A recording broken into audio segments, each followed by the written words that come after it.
Assalamualaikum warahmatullahi wabarakatuh. Perkenalkan, nama saya Rofika Malia. Saya dari kelas Akuntansi Perkantoran Reguler 2020 dengan NIM 20312028. Di sini saya akan menjelaskan materi tentang manajemen pasar uang konvensional dari mata kuliah Pasar Modal dan Moneter dengan dosen pengampu Ibu Titi Haryanti SEMSI.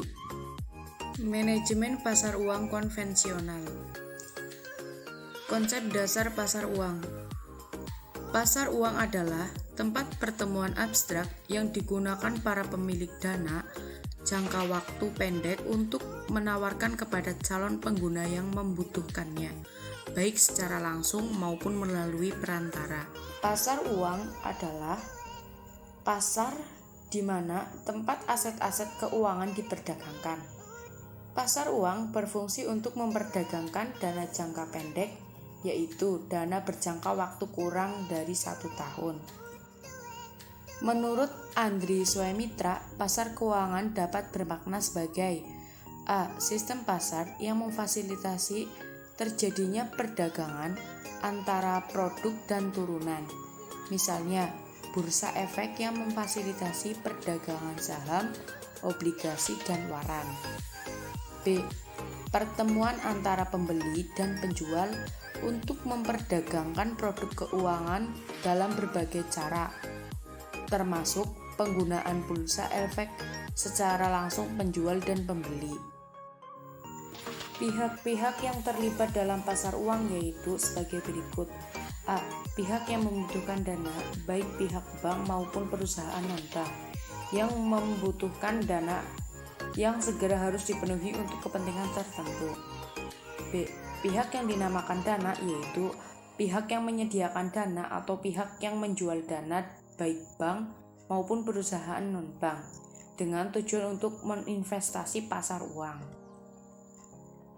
Tujuan dalam menghimpun dana dari pasar uang yaitu A. Memenuhi kebutuhan jangka pendek, B. Memenuhi kebutuhan likuiditas, C. Memenuhi kebutuhan modal kerja, D. Membayar clearing yang harus segera dibayar.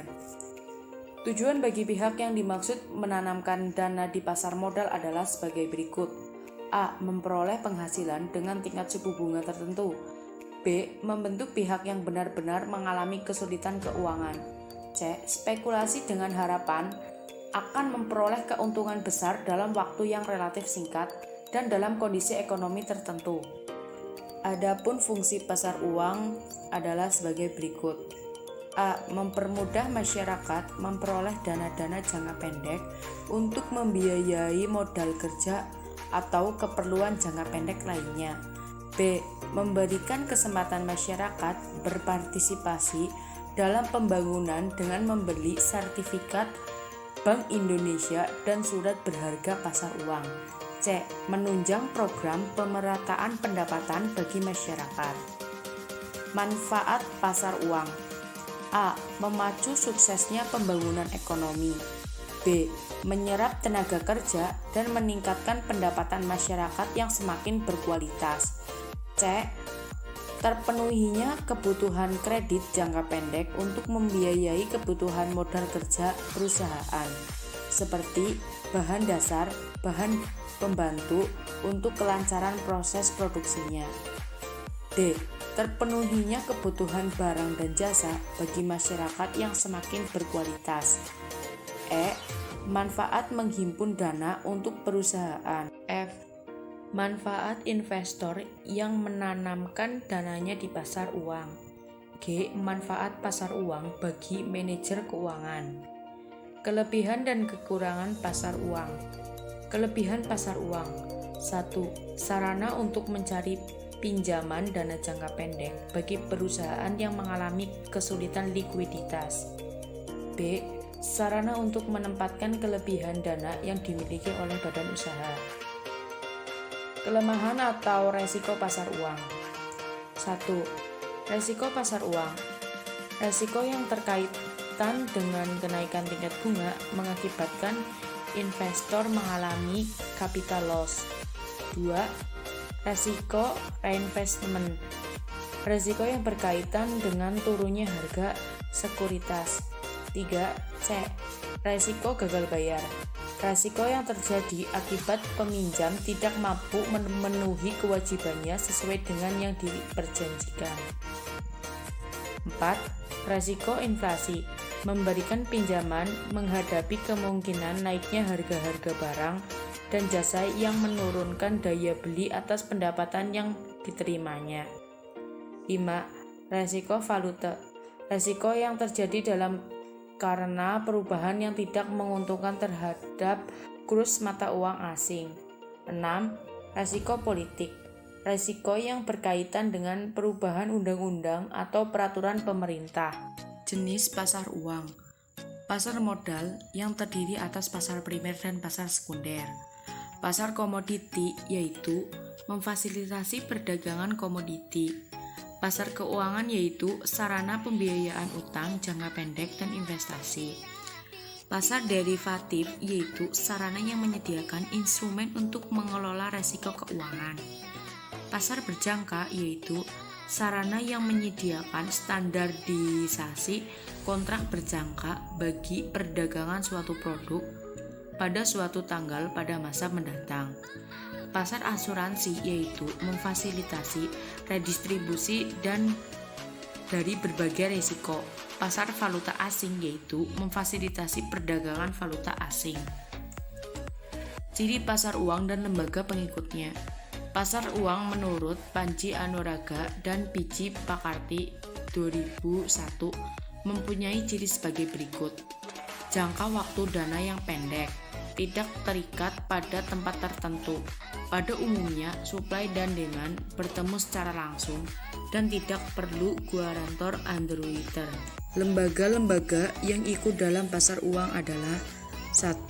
Bank-bank, 2. Perusahaan-perusahaan umum, 3. Perusahaan asuransi, 4. Yayasan, 5. Lembaga keuangan lainnya.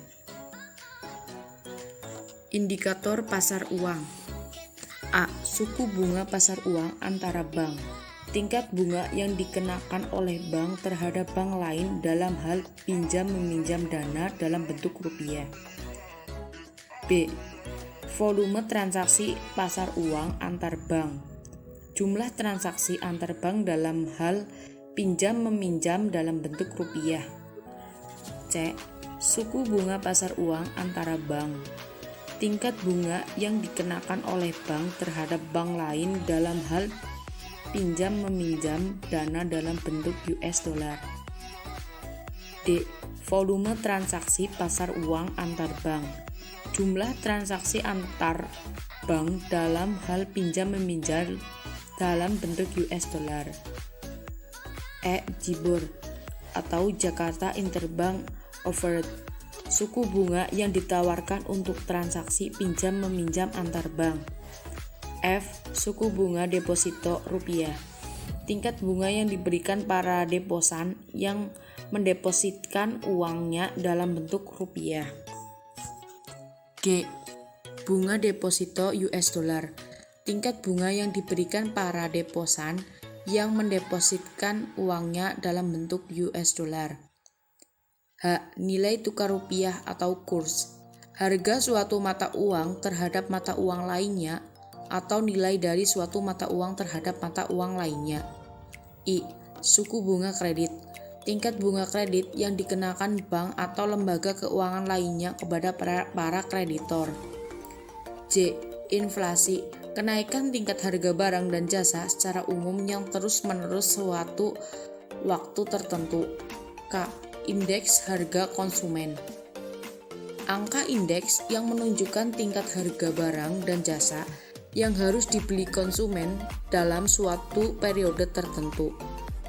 L. Sertifikat Bank Indonesia atau SBI, instrumen investasi jangka pendek yang bebas resiko. Kebijakan pembangunan dan instrumen pasar uang di Indonesia. Kebijakan pasar uang konvensional. 1.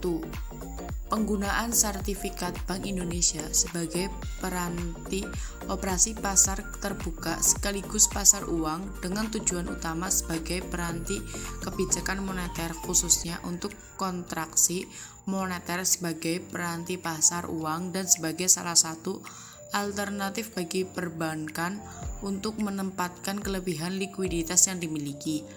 2. Penggunaan surat berharga pasar uang untuk memberikan pilihan kepada pelaku pasar uang dalam menempatkan dana yang tidak terpakai. 3. Pengembangan pusat informasi pasar uang yang merupakan suatu sistem automasi yang tidak hanya terbatas pada pasar uang rupiah atau valuta asing, tetapi juga informasi lainnya yang berkaitan dengan pasar keuangan bagi anggota, pelanggan, dan Bank Indonesia. 4. Penempatan Jakarta Overnight Rate atau JIBOR sebagai referensi arah perkembangan suku bunga yang dapat diakses pada PIPU. JIBOR merupakan hasil rata-rata pertimbangan suku bunga dari 18 bank yang dipilih berdasarkan keaktifan mereka di pasar uang. 5. Penyelesaian transaksi secara otomatis tanpa menggunakan kertas. Kelebihan pasar uang syariah. Salah satu ukuran keberhasilan pencapaian tujuan dimaksud adalah laju inflasi tahunan yang terkendali yang ditetapkan sebagai sasaran akhir dari pelaksanaan tugas Bank Indonesia di bidang moneter. Instrumen pasar uang Indonesia. SBI adalah produk yang diterbitkan oleh BI. Tujuan BI mengeluarkan SBI untuk mengurangi peredaran uang di dalam masyarakat. 1. Surat berharga pasar uang adalah surat berharga yang dikeluarkan oleh pihak bank umum dan dibeli oleh Bank Indonesia dengan nilai nominal yang cukup besar. 2. Sertifikat deposito adalah sertifikat surat berharga yang dikeluarkan oleh bank dalam nilai nominal tertentu sebagai surat atas unjuk. 3. Pasar valuta asing yaitu tempat seseorang dapat membeli atau menjual sejenis mata uang asing atau menukar dengan mata uang rupiah. Surat berharga pasar uang.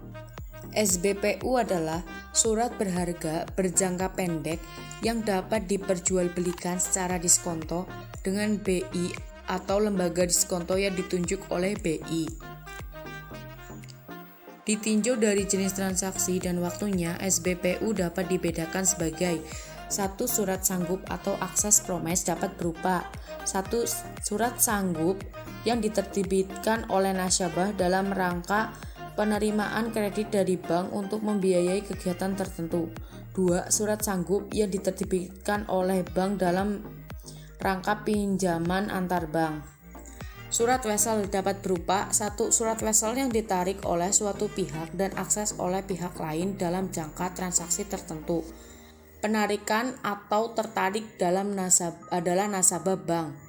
2. Surat wesel yang ditarik oleh nasabah bank dan diakses oleh bank dalam rangka pemberian kredit untuk membiayai kegiatan tertentu. Sertifikat deposito. Sertifikat deposito adalah instrumen keuangan yang diterbitkan oleh suatu bank atas unjuk dan dinyatakan dalam suatu jumlah jangka waktu dan tingkat bunga tertentu. Sertifikat deposito adalah deposito berjangka yang bukti simpannya dapat diperdagangkan. Sekian presentasi dari saya, kurang lebihnya mohon maaf. Terima kasih kepada teman-teman yang sudah menonton video ini. Wassalamualaikum warahmatullahi wabarakatuh.